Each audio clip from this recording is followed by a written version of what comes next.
Halo semua, coba deh, waktu kita buka kotak obat di rumah, pernah nggak sih kita berhenti sejenak dan mikir, dari mana ya semua pil-pil kecil ini datang? Nah, kali ini kita akan telusuri perjalanan yang luar biasa di balik sesuatu yang mungkin ya sering kita anggap remeh. Lihat deh benda ini. Kelihatannya sederhana banget kan? Sangat biasa dalam hidup kita sehari-hari. Tapi, di dalam bentuknya yang kecil ini, ternyata tersimpan ribuan tahun sejarah peradaban, ilmu pengetahuan, dan pencarian manusia yang nggak pernah berhenti. Jadi, ini pertanyaan besarnya. Perjalanan panjang macam apa sih yang sudah dilalui sampai benda kecil ini bisa ada di tangan kita hari ini? Untuk menjawabnya, kita harus mundur jauh banget ke masa lalu.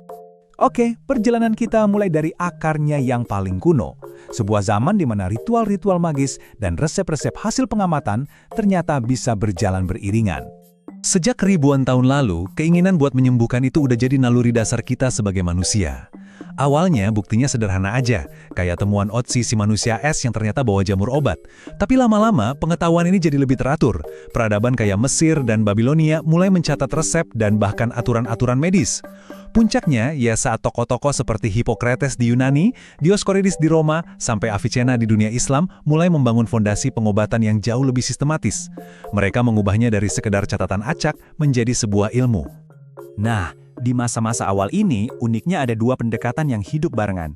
Di satu sisi, ada penyembuhan ritual yang sangat bergantung sama doa dan mantra. Tapi, di sisi lain, ada penyembuhan empiris yang lahir murni dari pengamatan langsung ke alam. Ini adalah pengetahuannya para ahli herbal dan bidan. Dua jalur ini, meskipun kelihatannya beda banget, dua-duanya sama-sama penting dalam membentuk dasar pengobatan yang kita kenal sekarang. Lalu, muncullah seorang tokoh revolusioner bernama Paracelsus. Dia berani menantang gagasan kuno yang bilang kalau penyakit itu cuma karena cairan tubuh nggak seimbang. Bagi dia, jawabannya itu ada di kimia. Dengan kalimatnya yang terkenal, dosislah yang membuat sesuatu menjadi racun, dia memperkenalkan sebuah ide yang radikal banget. Bukan apa zatnya, tapi seberapa banyak kita pakai zat itu. Konsep yang kelihatannya sederhana ini ternyata jadi jantungnya farmakologi modern. Sekarang, ayo kita lompat ke era yang lebih modern dan kita lihat gimana semua ini jadi fondasi sebuah industri. Ini adalah masa di mana berbagai revolusi, ada revolusi ilmiah, kimia, dan industri mengubah pengobatan dari sekedar kerajinan tangan jadi industri raksasa yang digerakkan oleh sains. Revolusi kimia, wah, ini benar-benar mengubah segalanya. Ambil contoh morfin deh. Selama ratusan tahun, orang cuma tahu kalau opium itu bisa bikin reda rasa sakit. Itu tahap pengamatan kan? Nah, baru di tahun 1804, ada seorang bernama Friedrich Serturner, dia berhasil melakukan sesuatu yang luar biasa pada masanya. Dia berhasil mengisolasi satu zat aktif murni dari opium itu, lalu dia kasih nama morfin. Ini lompatan raksasa loh. Tiba-tiba, kita nggak lagi ngomongin ramuan kira-kira, tapi dosis yang presisi dan konsisten. Inilah titik awal dari obat modern. Perubahan ini tentu saja mengubah wajah farmasi untuk selamanya. Coba bayangkan bedanya. Dari toko apoteker tradisional yang wangi rempah dengan resep yang ditulis tangan, menjadi pabrik farmasi raksasa yang bising dengan produksi massal dan formula standar. Sesuatu yang tadinya keahlian lokal, sekarang jadi industri global yang digerakkan oleh kimia, paten, dan tentu saja kekuatan pemasaran.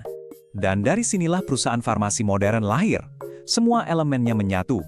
Kemampuan kimia sintetis, seperti yang dilakukan Bayer dengan aspirin, yang ironisnya mereka tuh awalnya perusahaan pewarna loh. Lalu ini digabungkan dengan produksi massal, rantai pasokan global, kebutuhan akan regulasi, dan kekuatan pemasaran. Campuran semua inilah yang akhirnya membentuk industri raksasa yang kita kenal hari ini. Sekarang, coba perhatikan tahun ini, 1962. Ini bukan sekedar angka biasa. Ini adalah momen krusial yang akan mengubah cara kita memandang keamanan dan efektivitas obat selamanya. Jadi, ada tragedi thalidomid, sebuah obat penenang yang ternyata menyebabkan cacat lahir yang sangat parah. Peristiwa ini mengungkap sebuah kebenaran yang pahit. Ternyata, sekedar aman itu nggak cukup. Tragedi ini memunculkan pertanyaan baru yang sangat mendasar. Apakah obat ini benar-benar berkhasiat? Nah, dari sinilah lahir peraturan-peraturan penting seperti Amandemen Kefauver-Harris di Amerika, yang untuk pertama kalinya menuntut bukti ilmiah bahwa sebuah obat itu efektif, lewat uji klinis yang benar-benar terkontrol. Oke, setelah perjalanan panjang ini, mari kita kembali ke masa kini. Kembali ke kotak obat kita di rumah, dan kita lihat bagaimana semua sejarah tadi membentuk cara kita berpikir tentang obat-obatan hari ini. Jadi, apa sih warisan dari semua ini buat kita? Saat kita minum obat, kita punya ekspektasi kalau obat itu pasti manjur. Sebuah harapan yang sebenarnya lahir dari tragedi talidomid. Kita juga percaya banget sama keamanan dan kemurniannya kan?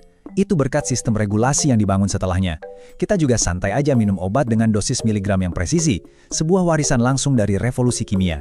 Tanpa kita sadari, kita juga bergantung sama rantai pasokan global yang super rumit, hasil dari era industri. Dan yang terakhir, kita terus-menerus dihadapkan sama dilema antara biaya penelitian yang mahal dan akses obat untuk semua orang. Sebuah ketegangan yang, ya, memang jadi bagian dari industri farmasi sampai sekarang. Ini semua membawa kita pada satu pemikiran terakhir. Seiring kemampuan kita yang makin luar biasa untuk menciptakan obat-obatan baru, pertanyaan yang tersisa adalah, bagaimana kita bisa memastikan bahwa kebijaksanaan dan rasa kemanusiaan kita juga ikut tumbuh secepat kemajuan teknologi kita? Sebuah pertanyaan yang bagus untuk kita renungkan bersama.